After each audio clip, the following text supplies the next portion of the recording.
Programang ito ay rated SPG, striktong patnubay at gabay ng magulang ang kailangan. Kung hindi dahil kay Santino ay patay na si Lucio. Nagawang patayin ni Santino si Bullet, mailigtas niya lang ang kanyang sarili at si Lucio. Kaya aalis na sana sila pero may dumating pang kalaban. Ito ay walang iba kundi si David. Malala ang tama ni Lucio kaya kailangan agad itong magamot. Walang pagpipilian si Santino kundi makipagbarilan kay David. Ito lang kasi ang paraan para mabuhay.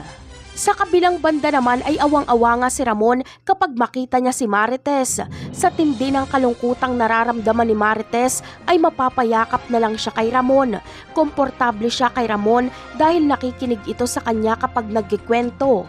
At isa pa ay kinikilala ni Ramon ang pagiging mabuting ina ni Marites kay Tanggol. Kaya naman, ikikwento ni Marites ang lahat ng nangyari at kung paano siya sinaktan ni Rigor. Matinding galit ang mararamdaman ni Ramon kay Rigor kaya gusto niya na itong patayin. Malamang ay kapag hindi makapagtimpi si Ramon ay susugurin niya si Rigor sa bahay nito para patayin. Wala siyang pakialam kahit makilala pa siya nito. Hindi kasi kaya ni Ramon ang walang gawin pagkatapos niyang malaman na pinagbuhatan ng kamay si Marites ni Rigor.